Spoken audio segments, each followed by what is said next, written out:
The thing that first I had a Reiki session when I went for a massage. The therapist did Reiki instead, and I was like, "Oh my goodness, what did you just do?"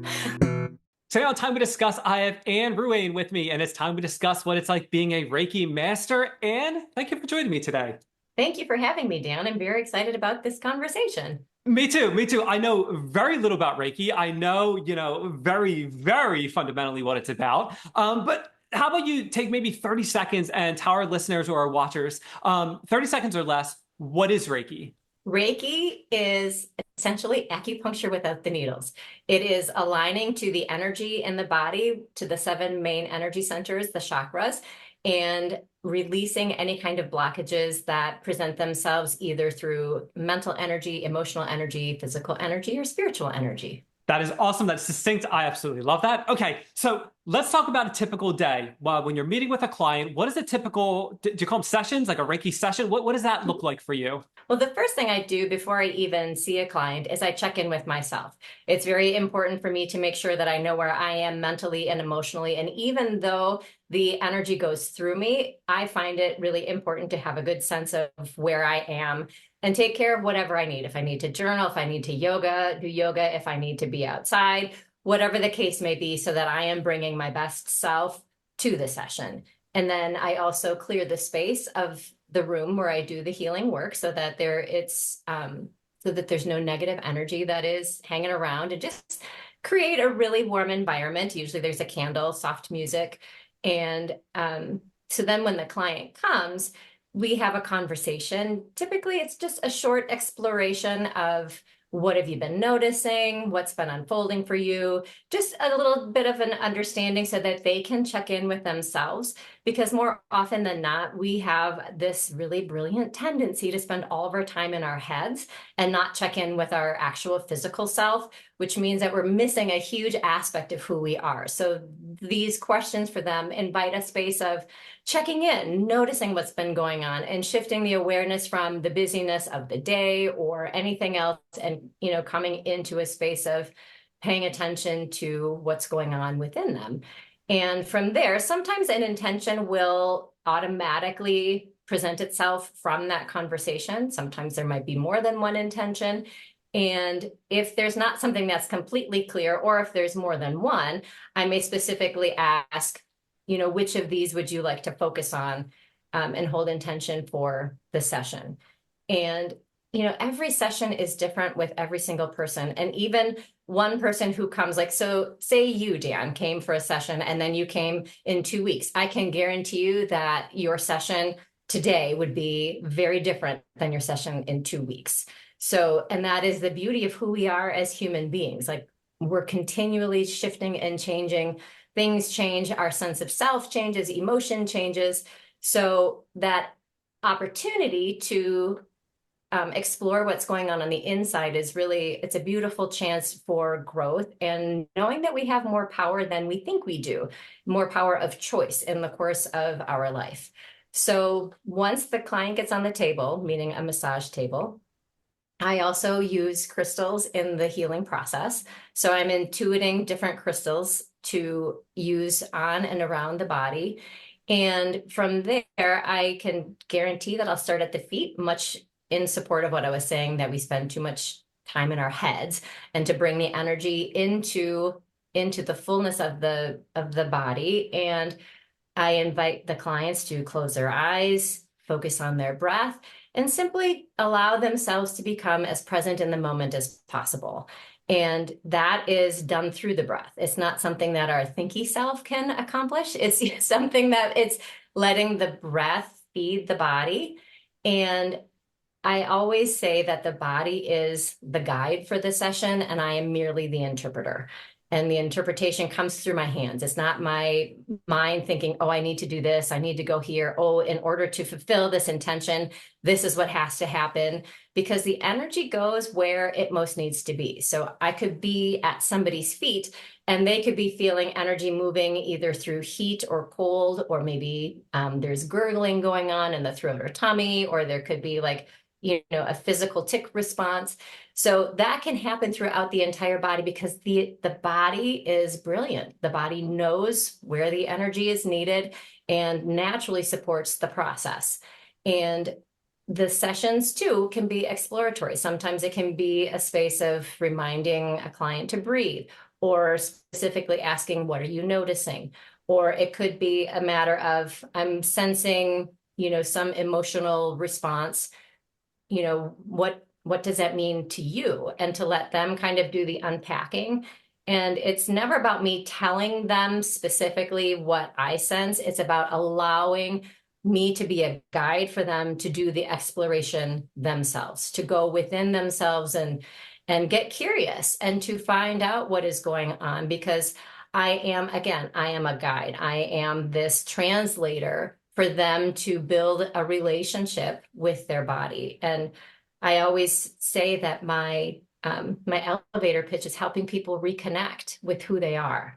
And I find that to be so powerful in this work because our life teaches us not to pay attention to who we are. So any opportunity that we can reconnect in any way, shape, or form is very powerful. And the amount of conversation within a session is, again, it varies from session to session. Sometimes it's very exploratory from beginning to end. Sometimes it's random little bits throughout the course of the session. Sometimes it's mostly quiet, depending on where the client is. And at the end, I did forget to mention that at the beginning, I offer a prayer, a quiet prayer to offer gratitude, to channel the energy, to invite the client to receive the energy they are able to receive, offering gratitude for me being a vessel for that healing. And also the space of what's mine is mine and what's theirs is theirs, so that we can be together but separate, that there's no exchange of any kind of energy that happens in there, that I am truly the vessel.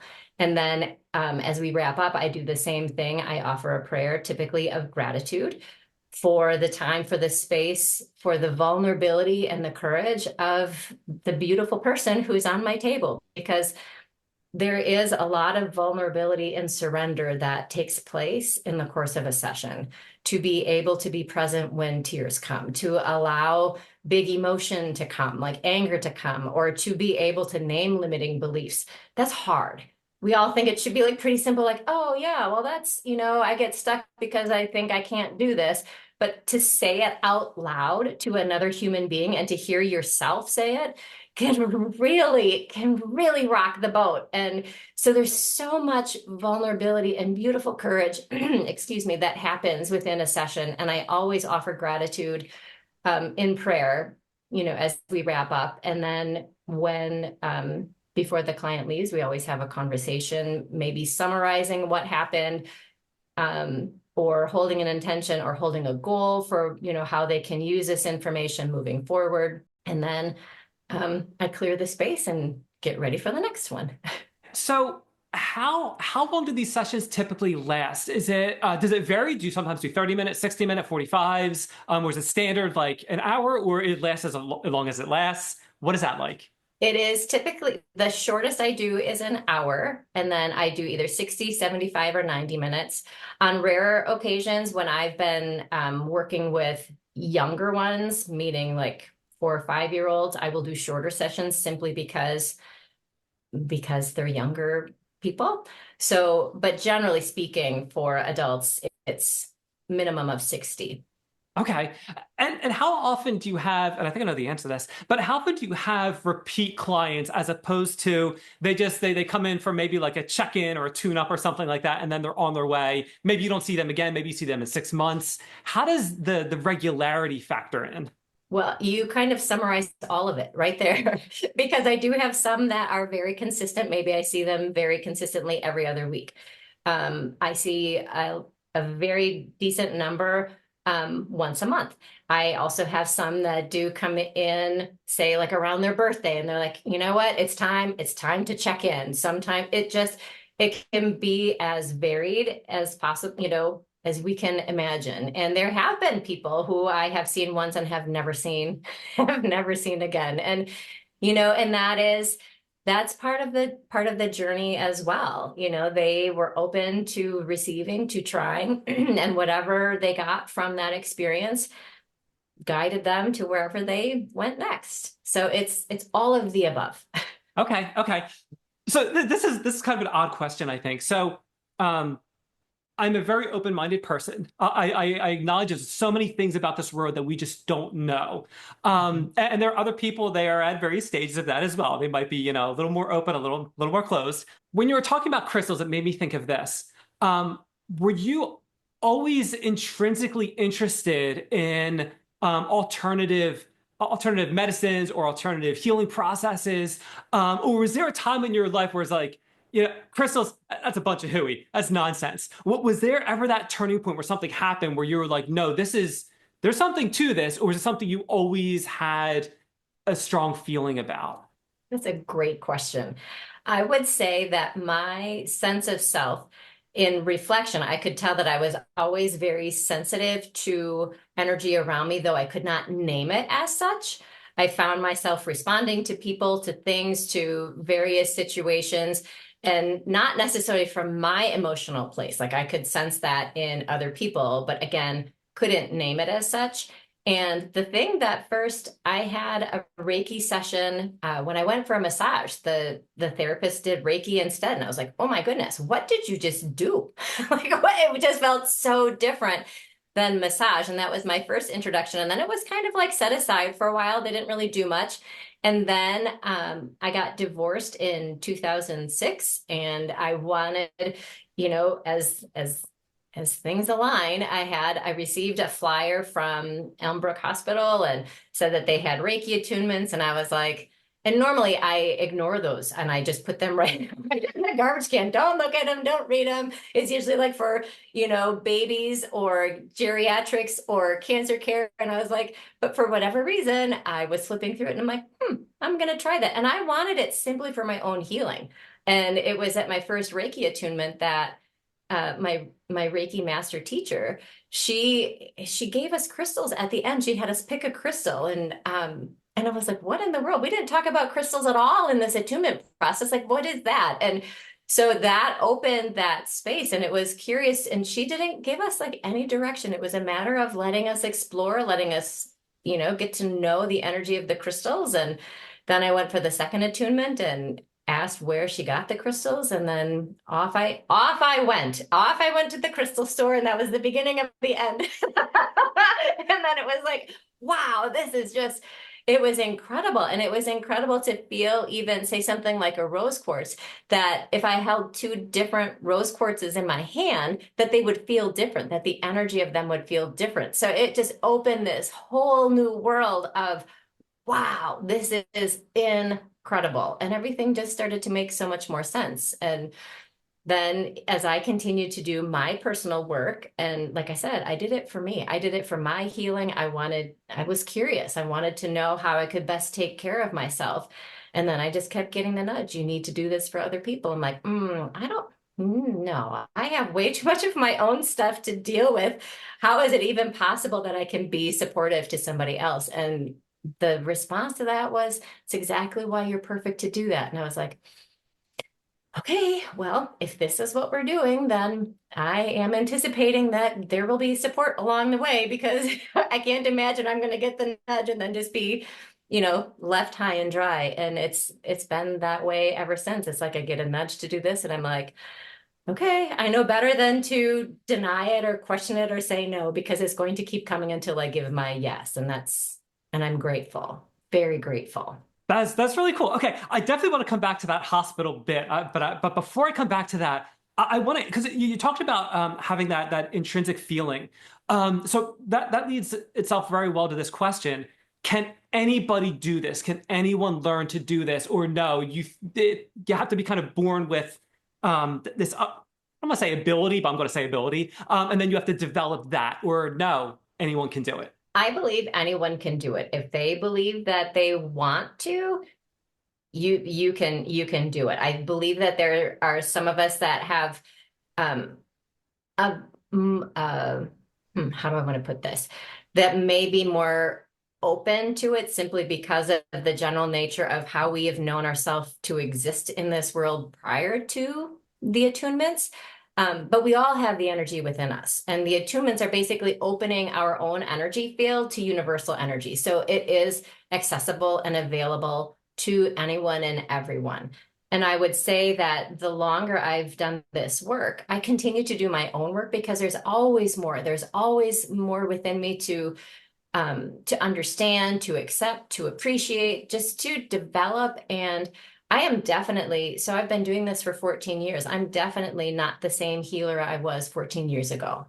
Okay, so if someone wants to get started doing this, what is the best way? Or is it, a community college or online classes or conferences, or just search someone online for like Reiki? How does someone get started doing what you're doing? Well, like I said, I found mine accidentally in, a flyer for the hospital. Going to any kind of a metaphysical place, you would likely find one, be it a crystal store or someplace that sells metaphysical related things, be it oracle cards, tarot cards, incense, any type of that kind of material, you would be able to find someone, or someone who works there would be able to say, I've got the person for you. You could do a Google search. I would offer wariness around there because you could find you can find any sort of people who are doing that. So it's when you are in the process of searching for that, pay attention to how you feel when you're having a conversation with a potential Reiki master teacher. And if there's any part of you that feels like resistance or closed, pay attention to that. And that doesn't mean that Reiki is not for you. It simply means that this person may not be the person to be your teacher, to be the one that you work with. So, because there's going to be, there will be most likely nervous, excited energy that comes along with it. And just to pay attention to any other things, not dismiss it and be like, no, that's just nothing. I was distracted, or I was this, or some other way to kind of poo-poo the response from within you. Pay attention, and you'll find your person. Okay, all right, cool. And how long does it typically take for someone to actually then start as a Reiki master or a Reiki practitioner? I'm not sure the right terminology, but from just starting to learn about it to actually practicing on people, or as an actual, making money. How long does that training take? Is it like a year, 6 months? It depends how much time you invested in it. What is that like? The first attunement, you do that within the course of a day. And then typically there's a 21-day process of like allowing that energy to work within you before doing the next attunement. And then again, another 21-day initiation was the word I was looking for. Another 21-day initiation. And for me, you can start practicing on other people and developing that immediately, because that's how you get used to it. That's how you build your comfort. And because it's a matter of like not using your head, it's completely sensing in your hands. And that's very, very different for all of us. We're used to like thinking about something. How am I going to do this? How does this work? What does this feel like? Our mind isn't going to give us those answers. Our hands are going to give us the answers. And the best way to start doing that is practicing on people. And then for me personally, my journey took, I don't even remember how long. There was a healthy chunk of months that happened between my second attunement before I went for the Reiki Master work. And then that is much more involved. And there is intentional practicing, at least the way my teacher did the Reiki Master work. And it was a lot of personal reflection. What am I noticing? And, so there was intentional practicing with I think there were like 4 or 5 people that we needed to find and continue to see on a regular basis. And so the length of time is determined by how long it took us to get, the different number of sessions in with a different number of people. And so then you're dealing with work schedules and availability. So that's a very fluid amount of time. And then you can step into it. I did not start seeing clients for pay until after I received my Reiki Master attunement. And is there any kind of like gonna call it like a state board or like a national board or accreditation, anything that has like a the stamp of approval, or that's something that doesn't exist? Not for Reiki per se. You'll get a certification, like a certificate.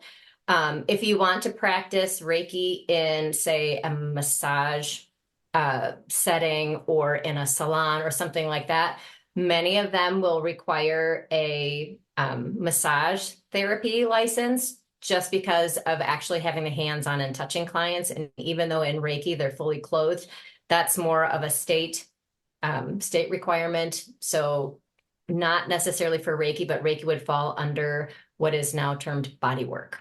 So, Okay. so you could do that if you wanted to, but you don't have to do that in order to see clients. That's really good to know. I like that. So a lot of times I try to identify different barriers that might prevent people from doing something or something that might hold them back a little bit. And knowing that if they want to work in that particular setting, they might also have to have experience as an actual masseuse or the proper licensing that goes along with that. That is really, really good to know. So you talked earlier about the hospital, and that leads me to this question. Because you initially got the flyer from the hospital, there is this seemingly uh, jointness between Reiki and the hospital setting on a very superficial level, I imagine. So, because a medical establishment kind of, I don't want to say endorse this, but I'm going to say that. Is health insurance ever covered? Does that ever cover Reiki, or no? Like not at all. It's holistic, not at all. Nope. Reiki sadly is not covered by insurance. It would be lovely, but and maybe the time will come. I was just really fortunate because my master teacher is also happens to be a registered nurse. And so part of her passion was about this. And so she was able to incorporate her presence as, a highly respected registered nurse to then offer the classes at the hospital. And more hospitals are bringing Reiki into holistic treatment options. Again, not going to be covered by insurance, and requirements are going to vary from state to state and from establishment to establishment. So, but it is exciting to see that there are, medical institutions that are honoring the power of Reiki, even if it's simply for bringing a place of mental quiet and peace within the body, and how effective that is for healing. I was speaking with Martha Kester. She is a board certified health coach. And she was talking, we got talking about the insurance at one point, and she was saying that, and I think it was Martha. If not, she gets a free plug out of this. But she was saying that insurance wasn't covering it yet, but it's moving in that direction in some capacity. I was like, well, that's really cool. And I thought maybe Reiki could be going in that direction, but it doesn't quite sound like it. And I feel like I could talk to you for like another hour about this. I feel like we just barely scratched the surface. But I am running out of time. And one thing I definitely like to do whenever I'm speaking with someone, I like to give them the opportunity to talk about a project they're working on, a cause they believe in, more about their business. So if there's something specific you'd like to talk about, the floor is yours. Beautiful. Thank you, Dan. I appreciate that. What I have really come to love about doing this work is the mental and emotional healing that comes. There is a big stigma about mental health, and emotional health is deeply, deeply connected to mental health. And the more we can bring a space of natural conversation around mental health and emotional health, the better we can connect to each other, the better we can connect within our own selves. It just has this beautiful ripple effect. And I have a 3-book series out called Fall in Love with the Whispers of Your Heart, a guide to transformation from the inside out. They are self-guided books, taking a variety of themes, be it feelings, prayer, intuition, being heard, connection, those kinds of things. And they're just 1-page entries. There's like 5 for each chapter, for each theme. And it's personal reflection, like going within, asking yourselves the questions. There's, quotes, information, questions, a little mantra to go with it. I am deeply passionate about bringing a space of natural conversation around mental and emotional health.